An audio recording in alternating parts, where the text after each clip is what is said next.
Hello, everybody. Thank you so much for joining me today on kind of an introductory webinar to what is functional medicine, getting to the root cause because it's all connected. Let me start by introducing myself. I'm Dr. Sushma Hirani. I'm the medical director at Rose Wellness Center. I did my board certification in family medicine many, many years ago. And very soon after I went into traditional medicine, I kind of actually started practicing functional medicine as well. I try to combine the best of both worlds. I use traditional medicine when absolutely necessary. My preference is to work with functional medicine, where we really try to look for the root cause, see what's going on in the body, and bring the body under better balance. And that's a lot of what we're going to be talking about tonight in this webinar. Of course, functional medicine is a very broad topic, and there's a lot to cover here. So I'm going to try to talk about some of the most important points and really emphasize certain slides, not necessarily go through all the slides, but I have tried to give you a lot of information that hopefully you'll find useful. All of you will be getting a recording of this webinar, so you can go back and watch it kind of on your own time and really start to dissect and digest some of the information. All right, so let's get started.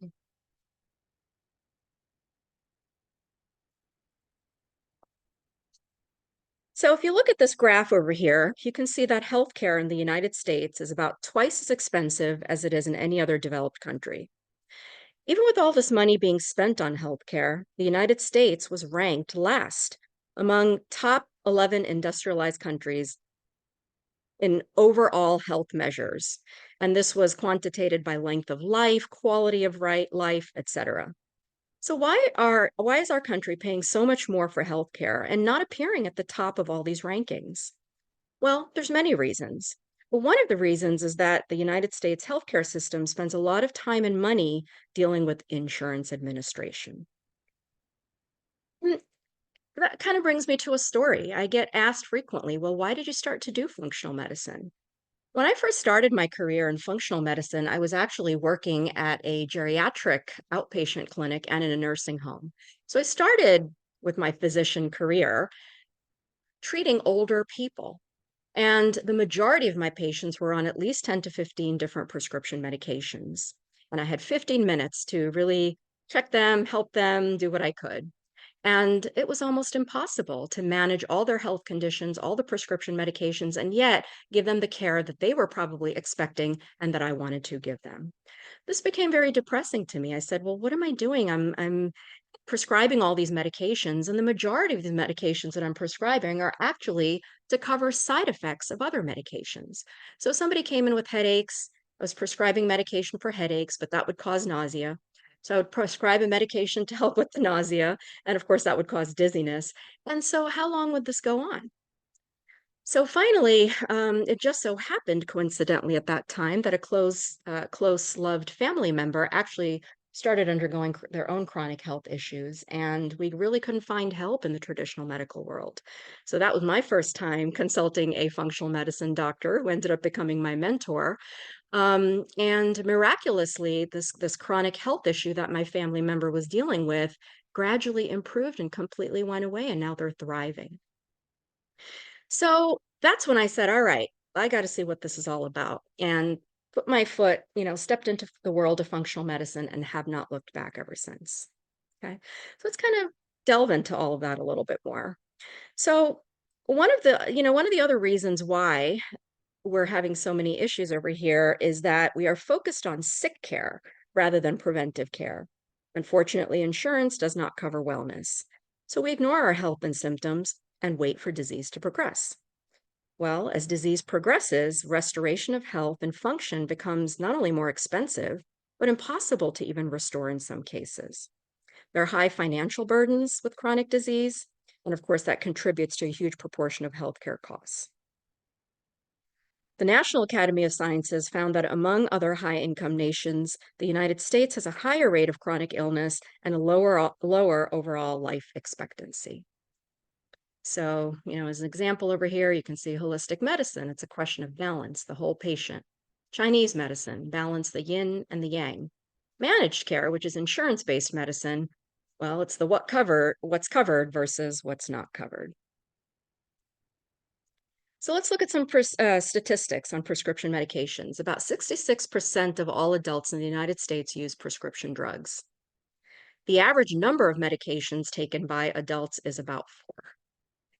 The research on these prescription drug spending suggests that the United States consumes the most prescription drugs in the world. A report done in 2019 showed that per capita spending in the United States on these drugs was about $1,229, whereas you can see some of these other countries, as shown on the slide, considerably less. What are some of the top 10 drugs prescribed in the United States, at least in the year 2002? And I'll tell you that hasn't changed much. Well, look at that. Number one is atorvastatin. This is a statin for cholesterol. And what do most of you know about cholesterol? Cholesterol is mostly a lifestyle related issue. Yes, in some cases it's genetic, no doubt about it. But the majority of the time, in fact, 80% or more of the time, having high cholesterol and being treated for high cholesterol is a lifestyle and environmental issue. Notice most of the other medications on here are also related to heart disease and are lifestyle related issues. High blood pressure is a big one. Number 4 on the list is actually a medication used to treat hypothyroidism, very, very common in the United States. Number 6 is an acid blocker. The number of people that are having digestive issues is pretty considerable as well. And unfortunately, number 9 is antidepressant. So medications, that is essentially the essence of treatment of traditional medicine. Is it the problem or is it the solution, right? It can be maybe a philosophical question. Now, don't get me wrong, medications definitely have a time and place. But there's several fundamental problems with basing our healthcare system almost entirely on prescription medication management. Okay. Wonderful for acute issues. You know, you're going into the urgent care, going to the emergency room, a medication can save your life, no doubt about it. And I have a lot of respect for prescription medications, don't get me wrong. However, using them in the right scenario is what really, really can make the big difference between health and well-being and disease. Okay. A lot of times prescription medications rarely address the underlying cause of health problems. Unfortunately, many times they mask symptoms and suppress a lot of bodily functions, potentially worsening problems over time. They correct one imbalance by causing others, resulting in side effects. You know, how many of you seen those commercials, like in this chart here on TV, use this medication, it's wonderful, and then they go into a 5-minute spiel about all of the side effects, right? So again, they have their place. You want to be cautious and use it in the right situation. It's a last resort rather than a first resort, in my opinion. What is lifestyle medicine? There have been multiple, hundreds of studies actually done on lifestyle medicine, but this particular EPIC study that was published in the Archives of Internal Medicine studied 23,000 people. And they basically measured 4 simple behaviors, their adherence to 4 simple behaviors. 1, not smoking. 2, exercising about 3.5 hours a week, eating a healthy diet, and keeping a healthy weight. And those people that adhered to these four lifestyle changes, 93% of them avoided diabetes, 81% avoided heart attacks, 50% avoided strokes, and 36% of all cancers were prevented. It's important to understand that most of the research has shown that over 80% of illnesses are driven by our lifestyle behaviors and by our environment. Environment, of course, plays a big role, and we'll get into that as well. What are the side effects of lifestyle medicine? Well, weight loss, increased energy, better mental clarity and focus, improved sleep and well-being, reduction of risk of disease, and increased longevity. I'll take those side effects, right? How many of would you? So, conventional versus functional approach. By treating disease with medications that mask symptoms and cause side effects in the process, the conventional care model creates patients for life.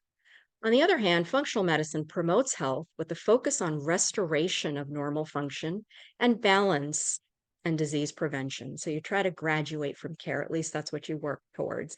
And, you know, it's a marathon, it's not a sprint. This takes time. It's not like a medication where you might feel better almost immediately. Functional medicine requires working on your health just like you would work on anything else. But the results are long lasting and deep lived. So, what if you could determine the way that you age? What if you could move beyond just comfortable in your health or career status? What if you could make a difference in your life, in your family's life, and in your community? Well, you can. You really can. And in my opinion, again, I really, really highly believe if you've got good health, if you're feeling well, if you're feeling good mentally, physically, emotionally, you can make a better life in so many different ways, whether it be your career, whether it be taking care of your community, your family members, etc. So, what is health and wellness? The World Health Organization defines health as a state of complete physical, mental, and social well being, not merely the absence of disease. So, again, philosophical question: if I don't have a disease, am I healthy? Okay. Um, the NWI definition of wellness says that wellness is an active process through which people become aware of and make choices towards a more successful existence. And that's really what functional medicine is all about. Addresses the underlying cause, also known as root cause medicine, which is rooted in lifestyle changes, lifestyle choices, environmental exposures, genetic influences. Functional medicine asks how and why a disease occurs. Kind of like health detectives. That's really what I think a lot of my job is. Well, let's try to figure this out. Why is this happening? And we'll get into more of that as we go along here. Ultimately, we want to create a personalized therapeutic plan for each unique patient using a science-based approach. It's not a one size fits all where, okay, you've got, acid reflux, let's give you an acid blocker. Or you've got depression, let's give you an antidepressant. No, functional medicine doesn't work that way. We want to know why you've got acid reflux. What's the cause? Why you've got depression? Let's find the cause and let's fix it. So basically, we're treating the body's ecosystem, getting rid of the bad stuff, putting in the good stuff. Dr. Mark Hyman, which some of you may be familiar with, he's considered the father of functional medicine. He stated functional medicine is medicine by cause, not by symptom. Functional medicine practitioners don't, in fact, treat disease. We treat your body's ecosystem. We get rid of the bad stuff, put in the good stuff, and because your body is an intelligent system, it really does the rest. So doctor and physician are outdated terms. I'm your biological tech support specialist. So let's kind of look at an analogy here. You see in that top left picture, you've got a bathtub that's overflowing, right? All the water is overflowing into the bathroom. In a conventional medicine approach, how would we fix that? We would try to catch all that water in buckets, right? And keep collecting these buckets of water and put it aside. In a functional medicine approach, we would turn the tap off, right? So you're looking at that root cause than simply trying to clean up the mess. Another, great way to think of that is somebody that is standing on thumbtacks, right? If you're standing on thumbtacks, that can be pretty painful. In a conventional medicine approach, we keep taking Advil or Aleve or Tylenol to keep helping us with the pain. In a functional medicine approach, we remove the thumbtacks. Okay, so again, these are just analogies to understand the process root cause issues. So it's important to understand, though, that when you start transforming your health the natural way, it's a process that takes time. But the reward is a strong mind and body and a gift of good health, which is long lasting. Integrative medicine practices by focusing on the whole person, mind, body, and soul. But they takes things a step further to include education, and that's why I'm so ardent about these webinars. I think education and really understanding your body and understanding yourself is so important. One of my favorite moments when I'm working with my patients is looking for what I call the aha moment. That's when the moment when that patient finally starts to understand why their body is behaving the way it is, why something might be happening, what triggered it, what caused it. Once they understand that and they get that aha moment, the healing process begins automatically because now not only do you feel empowered, but you've got this renewed hope. Okay. So you can see on this picture over here, all the root causes at the bottom with diseases or diagnoses on the top. Whoops, sorry. Now, that's the other thing about functional medicine, as I kind of alluded to earlier. You can see on the left there, one condition can be due to many causes. So if I have 10 people coming into me with depression, I'm not going to treat them all the same way. And one person that The depression may be due to an omega-3 deficiency. In someone else, they may have hypothyroidism. And yet another person, it could be prediabetes or use of chronic antibiotics that causing their depression. On the right side, you see there one cause can cause multiple different conditions. So if you've got inflammation, not everyone's going to get the same symptoms from that. In one person, the inflammation may lead to depression, somebody else heart disease or cancer, arthritis, etc. The precise manifestation of each cause really depends on that person's genes, environment, lifestyle. And treatments that address the right cause will have the long lasting benefits. And sometimes we have to look for what that right cause is. And again, that's where the detective work part of it comes in. This slide really just kind of looks at some of the core imbalances and dysfunctions. Most people that are dealing with a chronic illness or chronic disease have have a dysfunction in one or more of these particular areas. And when we're doing our detective work, these are the areas we're really trying to look for. Is there a hormone imbalance?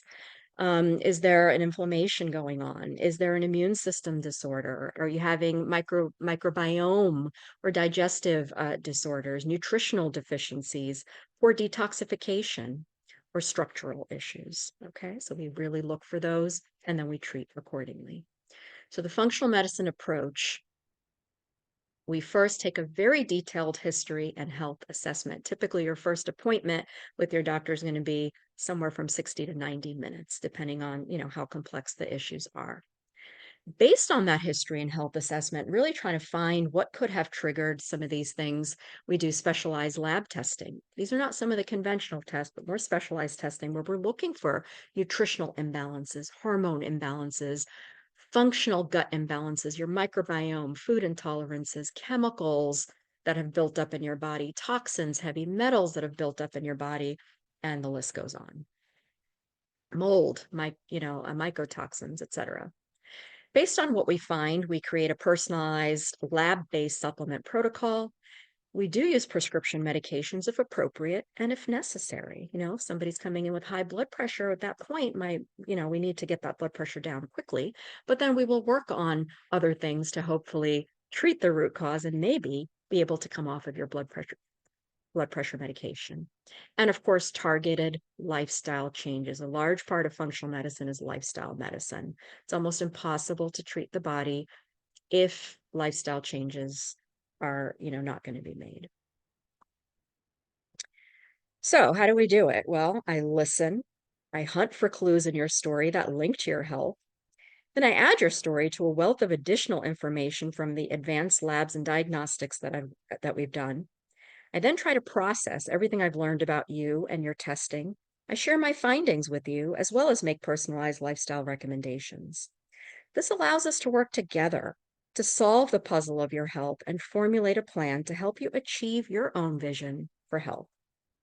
It requires a reorientation of the doctor-patient relationship from I'm the doctor, you're the patient, do as I say, I'll fix you, to I'm the expert in functional medicine. You're the expert in you. You know yourself best. So let's work together to take you where you want to go. And that's really when you begin to see real change and impact on your health and, of course, therefore, your life. It's a myth that conventional medicine is evidence-based and functional medicine is not.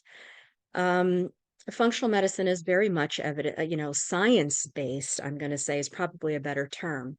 Not everything that's recommended necessarily has the big kind of research that traditional medicine looks at, but it usually has some research and is based in physiological processes in the science of the body. Okay. So if a functional medicine is suggesting to avoid gluten to improve your thyroid health, it's because there is some sort of research or science behind that to support that connection. So let's take a look at that. Did you know that the molecular composition of the thyroid tissue is very similar to gluten? So therefore, whenever we eat gluten, we can cause our body to attack the thyroid if you've got autoimmune hypothyroidism. This is a process called molecular memory. So mimicry.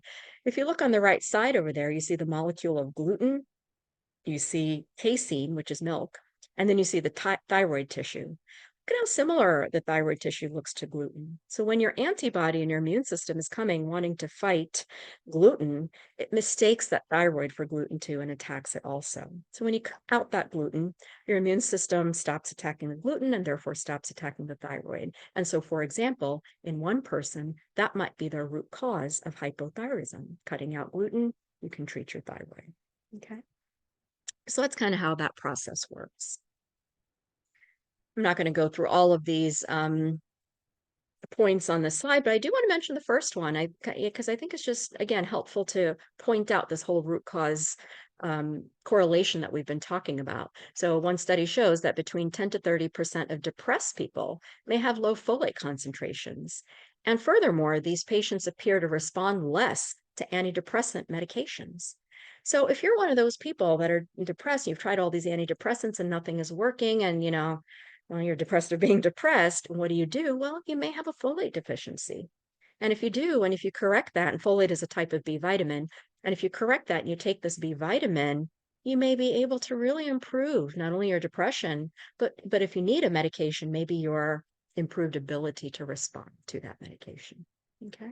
So again, root cause medicine, functional medicine.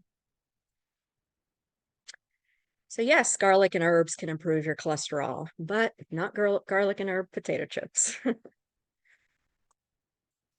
So how do we achieve functional body balance? Well, one thing I've noticed in my, years of practice, most symptoms that people come in with are due to hormone imbalance. Well, what is the most common cause of hormone imbalance? Hormones are very delicate in our body and they can be thrown off balance very easily. The most common cause of hormone imbalance in our body is inflammation. Again, inflammation can be due to many things, but some of the most common causes of inflammation are either poor diet, lots of inflammatory foods that we eat, like sugar, dairy, glyphosate, color in our food, etc. Chronic stress can be very inflammatory. Toxins such as chemicals, heavy metals, biological toxins, or even chronic infections, bacterial infections, parasites, fungal, Lyme, viral. So these are all things, we want to look at. Now, do we have to look at all of these things in everybody? No. A lot of this, again, is going to be determined by some of your history, what you tell me, and that detective work. And then we decide to do targeted testing to see what's going on. Again, put into your body what belongs, remove what does not belong.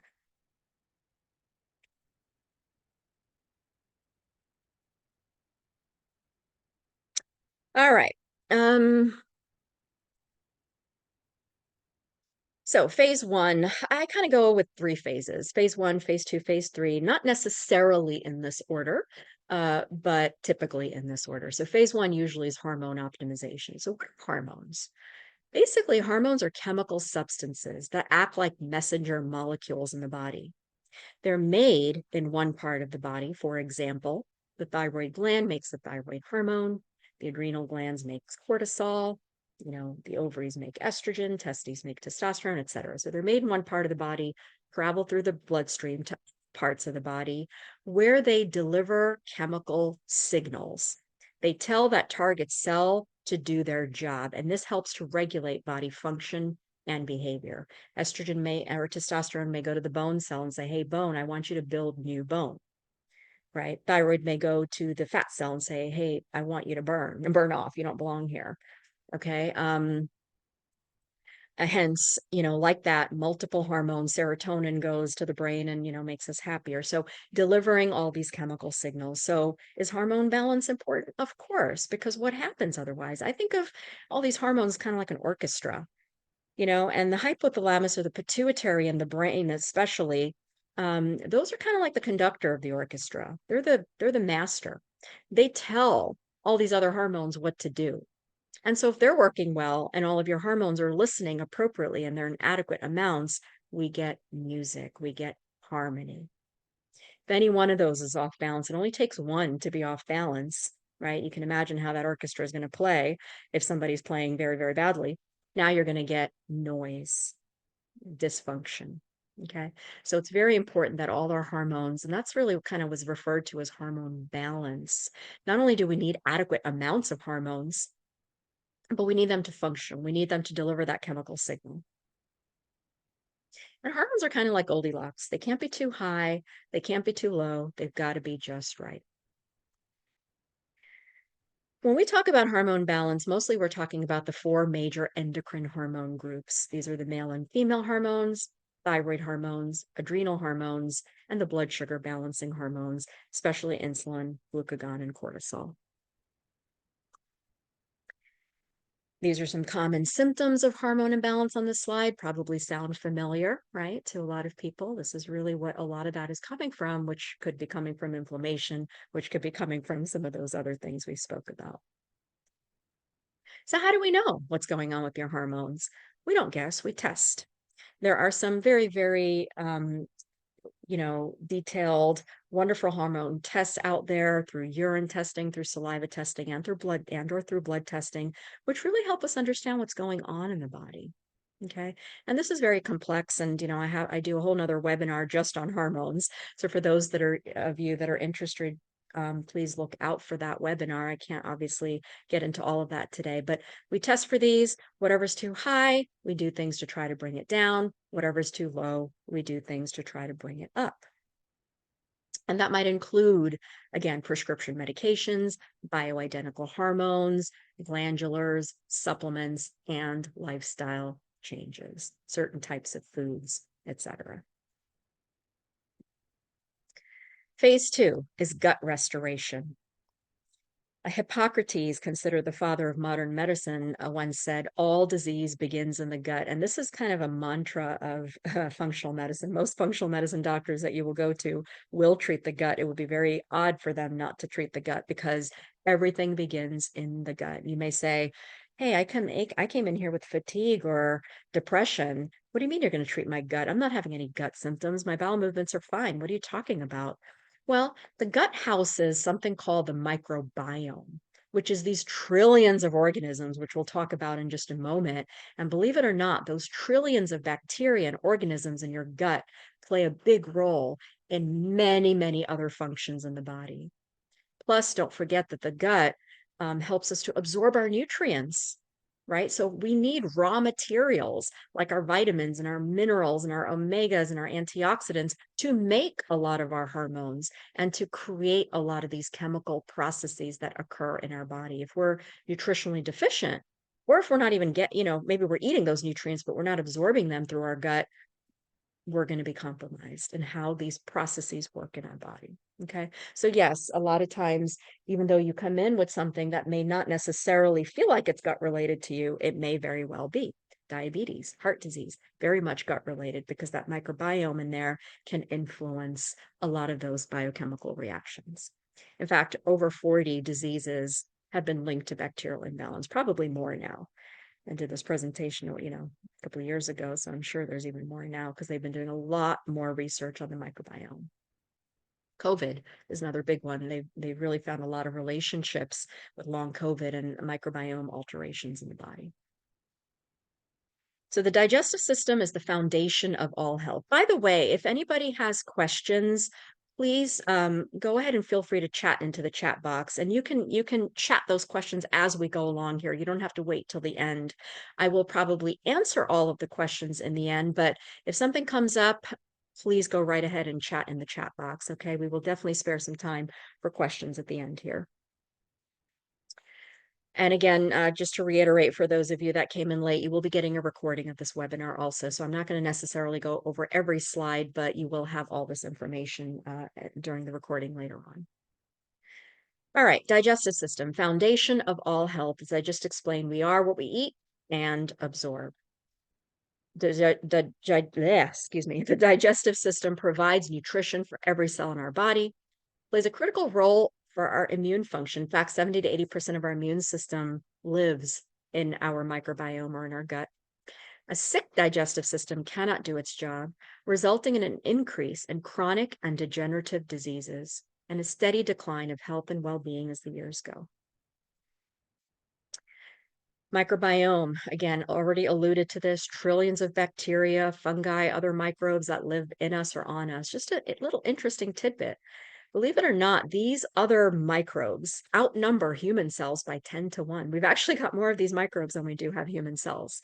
And for decades, this population was considered a nuisance and a potential source of infection. But recently, maybe only in the last 10 years or so, scientists have really discovered that this microbiome is indispensable to human life. All of these microbes work together as one self-organizing, self-directing, kind of like a supercomputer with untold intelligence, insight into restoring health. Through all of these gut, microbes, information is extracted from food. The immune system is regulated, inflammation is regulated, communication pathways are restored, and our natural defenses are repaired. You may have heard about the gut-brain connection. So our brain, of course, which is our largest neuronal network in the body, well, our second largest neuronal network is the enteric nervous system, which lives in the gut. And did you know that 90% of our serotonin, which is our happy hormone, our mood neurotransmitter, is actually produced by the gut? So, yes, if you've got gut problems and you're not able to produce all that serotonin, certainly that can lead to depression. It doesn't have to be a brain problem. Okay. It can be a gut problem. So again, our gut microbiome, these are some of the various things it does. It affects our metabolism, controls blood sugar, impacts our, mood and behavior, may affect our heart health, and explains why two different people might have different responses to the same food. And much more, actually. There's, much, much more than that. So good versus bad bacteria. Again, this microbiome should be 80% good bacteria, also known as probiotics, and about 20% other bacteria. And as long as they remain at that 20%, they live in there peacefully, they do no harm.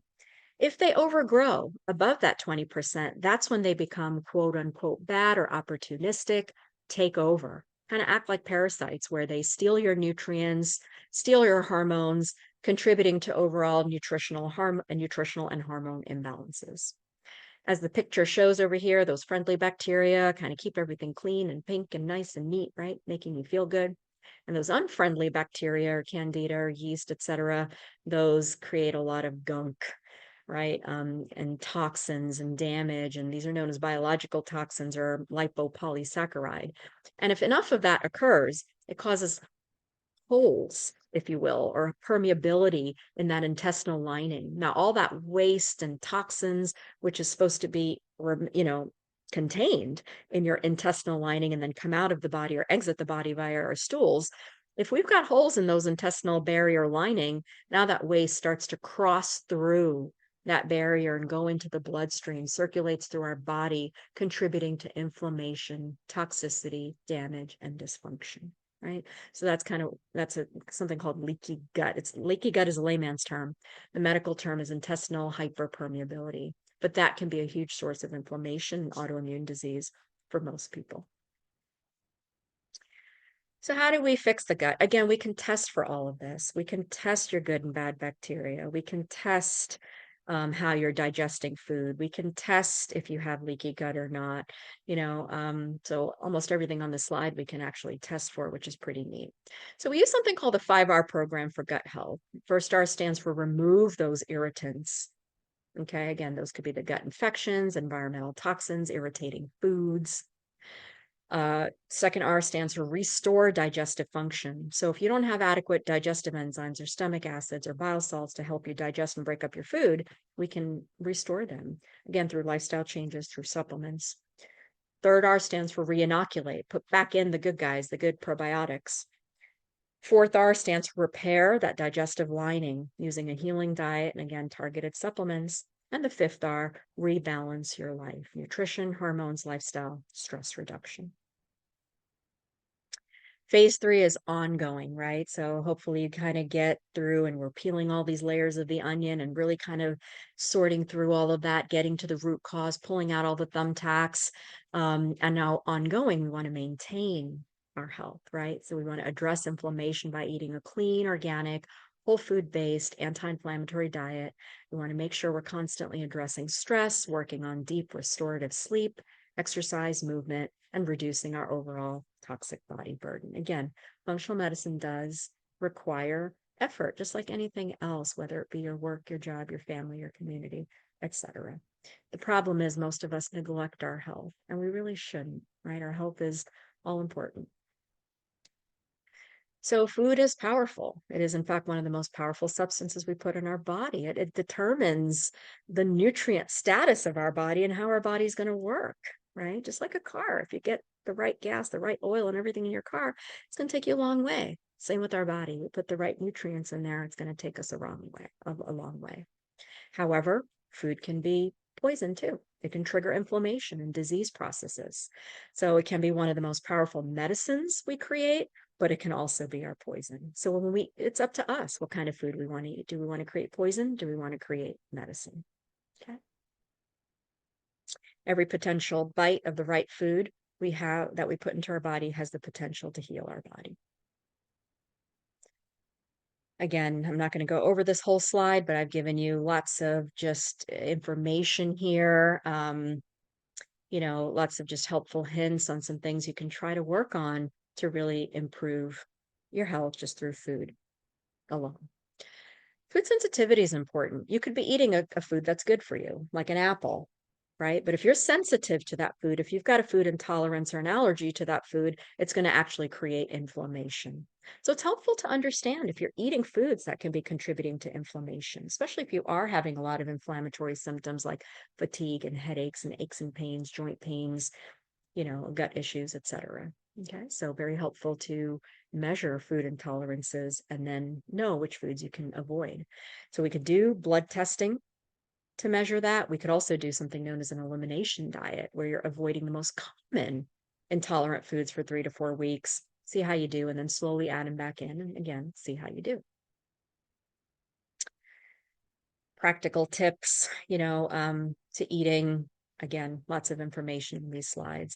I kind of like this slide over here, what's known as the ideal plate by Julia Ross, where she says, some tips to try to help yourself eat a little bit better. When you fill that plate, the ideal plate, about quarter of your plate, which is about the size of the palm of your hand, should be some sort of a good quality protein. About more than half of the plate should be low carb vegetables. And then a corner of your plate, maybe some high carb veggies, grains, or legumes. And again, I'm talking about the general population. Healthy oils or fats as your flavorings. Begin your meals with those low carb veggies and some protein, and end your meal with the high carb section. This order of eating will take a lot of that edge off of your appetite and reduce the excess interest in that high carb section. You really, really try this. It works for a lot of people. So, snowman, lose some weight, quit smoking, move around more, and eat the carrot, right? Again, exercise. I think everybody thinks of exercise, oh, I've got to go to the gym, right? And do this, an hour of exercise or whatever it is. And ideally, yeah, I mean, it would be great to do that. And if you can, more power to you.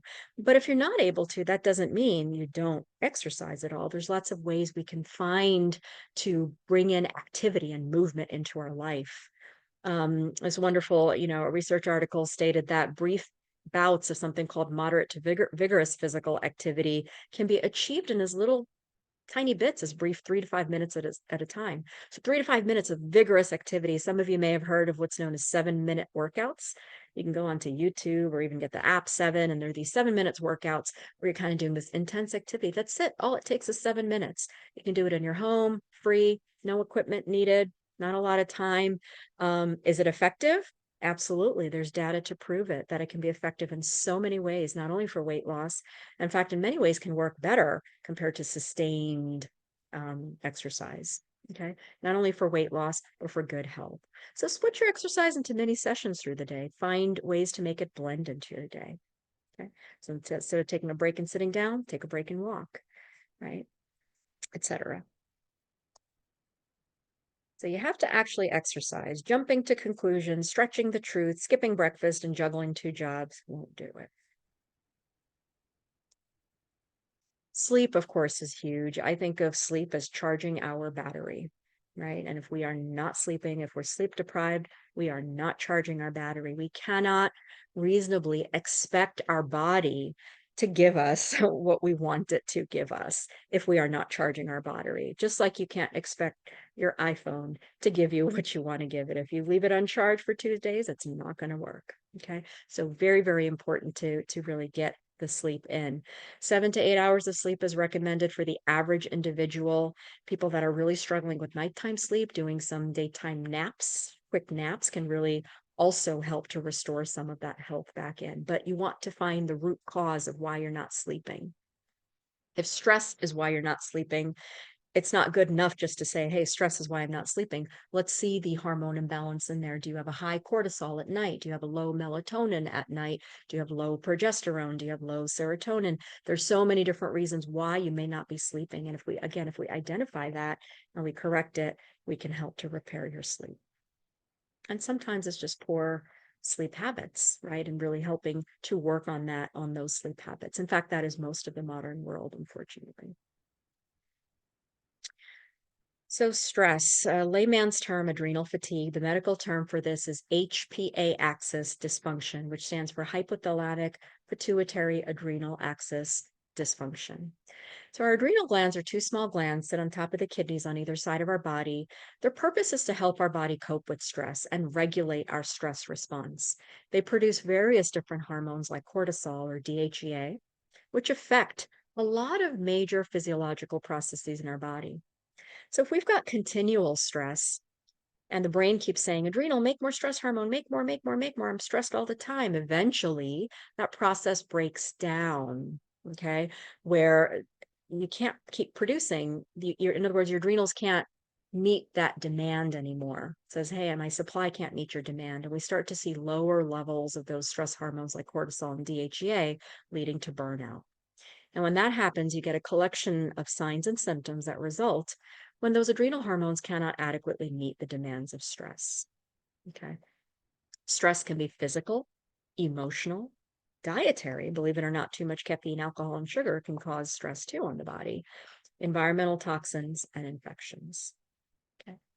So, very, very important to balance and understand if your cortisol and DHA or these stress hormones are off balance. You can see on this chart over here, they affect so many different functions in the body.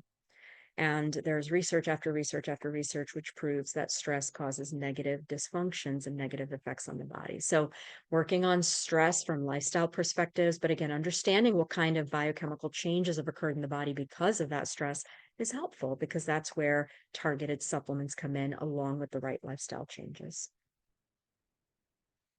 Again, you can actually measure your cortisol levels throughout the day. It should be highest in the morning. That's what helps us get up in the morning and feel good. Takes its biggest drop at noon. So most people will have some afternoon sluggishness, and to a certain extent, that's normal. In the past, we took naps, and a lot of other countries take naps these days too. Believe it or not, that's not necessarily abnormal. And then at night, it should be the lowest, so we're able to get into a deep sleep. The most important part of stress is how we react to it.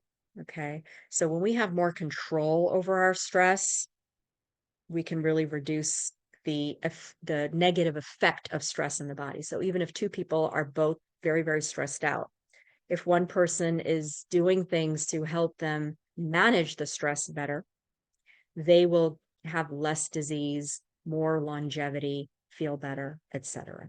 Okay. So again, the slide has a lot of resources that you can look into to really kind of help manage that. Very important to identify sources of chronic inflammation. As mentioned before, we can have hidden gut infections. Um, if we've had chronic or severe acute trauma or injury, that can contribute to chronic inflammation. Toxin exposures, again, we can measure a lot of these, BPA, phthalates, parabens, sulfates, different kinds of chemicals in the environment, mold, toxins, etc. And then, these various different conditions. And, almost all of us, unfortunately, are burdened with toxins. Now, most of the time, our body, our liver, our gut, our kidneys, et cetera, can handle a lot of this toxins and help to keep removing it in our body. Our body should be able to detoxify on its own. Detox is, people hear this term detox. It's, yeah, some people want to help their detox systems, but it's not something you have to actively do. Your body is supposed to detox 24/7, especially even at night when we're sleeping. Our body is constantly, taking in these chemicals and deciding what to do with it. Says, hey, this is not good, doesn't belong in the body, let me release it. Or, hey, I've taken this in, yes, I do need to make use of this and I'm going to send it back into the body. So it's making all these decisions, our gut, our liver, our kidney. What do I do with all of these things that are coming in? Whether those things are coming into the body through our mouth orally or through our skin or, we're breathing it or wherever it's coming from, these organs are deciding, is this good or bad? Am I keeping it? Am I letting it go? And if I'm keeping it, what am I doing with it? Where am I sending it? To which cell, to which organ, et cetera, et cetera. This is a constant process even at night when we're sleeping. And in fact, when we're sleeping at night, our body's able to focus and concentrate on these things better. And that's another reason why sleep is important for good detox mechanisms.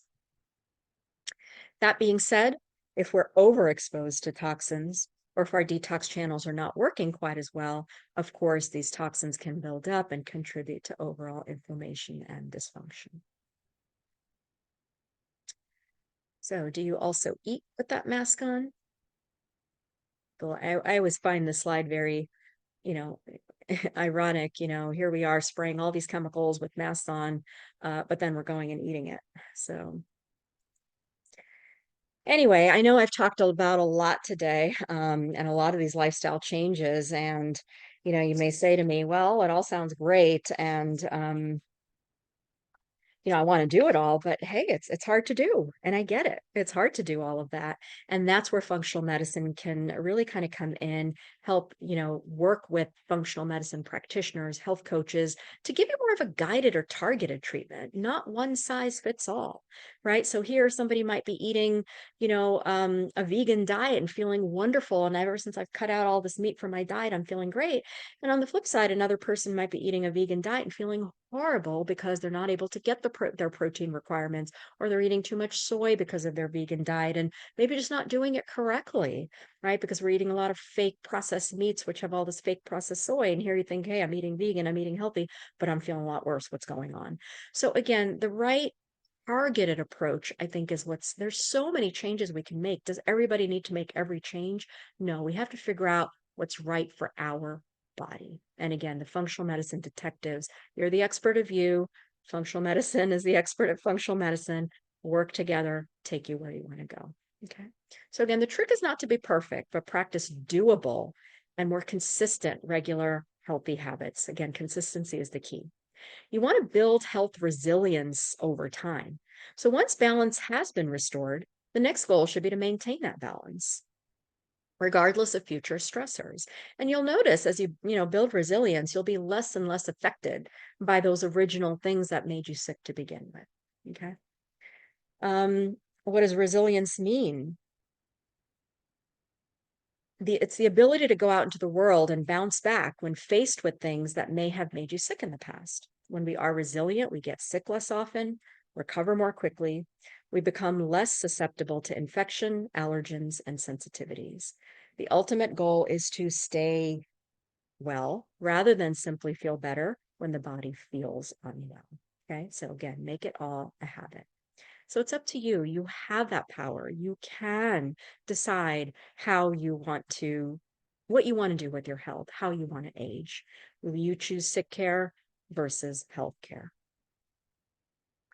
Feel your best, change your future, healthy exit, right? Next exit.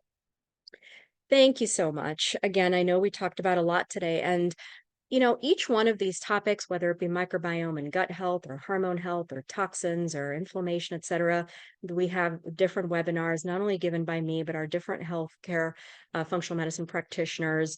Please look for those. Very informative. Again, I really, really believe education is the key to health in an individual, but also health in a community and in a society. So thank you so much. You've been a wonderful, wonderful audience.